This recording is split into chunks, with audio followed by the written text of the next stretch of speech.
உதாரணமா இந்த பெண்களுக்கான ஃப்ரீ பஸ் நம்ம எடுத்துக்கலாம். ஒரு வேலைக்கு போகும் பெண் இந்த திட்டத்தின் கீழ் ஒரு நாளைக்கு சராசரியா 50 ரூபாய் மிச்சம் பிடிக்கிறாங்க. அன்னன்னைக்கு பொழுதுக்கு இது ஒரு ரிலீஃபா தெரிஞ்சாலும் இந்த திட்டம் இல்லைனாலும் இந்த செலவை இவங்க ஓரளவு கம்ஃபர்டபுளா மேனேஜ் பண்ணிருப்பாங்க. நீங்க ஒத்துப்பீங்கன்னு நினைக்கிறேன்.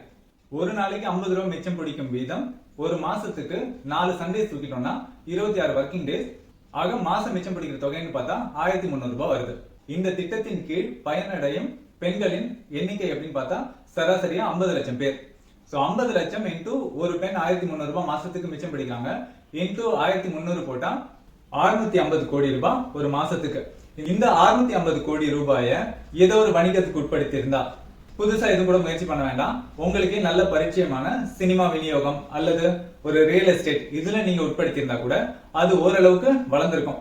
ஐயோ ஏன் அடிமடிக்கு வர அப்படின்னு சொல்லி நீங்க ஃபீல் பண்ணீங்கன்னா இதை எல்லாருக்கும் நல்லா தெரிஞ்ச மியூச்சுவல் ஃபண்ட்ஸ்க்கு நீங்க மூவ் பண்ணியிருந்தா கூட குறைஞ்சது 15ல இருந்து 20% சிஏஜிஆர்ல இந்த பைசா வளர்ந்திருந்தாலும் 5 வருஷம் நீங்க தொடர்ந்து இந்த 650 கோடியை எஸ்ஐபி முறையில உள்ள போட்டுட்டே இருந்திருக்கலாம். 5 வருட இறுதியில் இந்த தொகை மொத்தமா எவ்வளவு இருந்திருக்கும் அப்படின்னு சொல்லி பாத்தீங்கன்னா 56,000ல இருந்து 60,000 கோடி ரூபாய் இருந்திருக்கும். 5 வருஷம் இறுதியில இந்த 60,000 கோடி ரூபாய 50 லட்சம் பெண்களுக்கு நீங்க பிரிச்சு கொடுத்திருந்தீங்கன்னா சராசரியா 1,30,000ல இருந்து 1,50,000 ரூபாய் வரைக்கும் ஒரு பெண்ணுக்கு கொடுத்திருக்கலாம். ஒரு பெண் அப்படின்னா அவங்களை ஒரு தனிநபரா நம்ம பார்க்க முடியாது. குடும்பமா பார்க்கும்போது சராசரியா ஒரு குடும்பத்துக்கு 4 பேர்.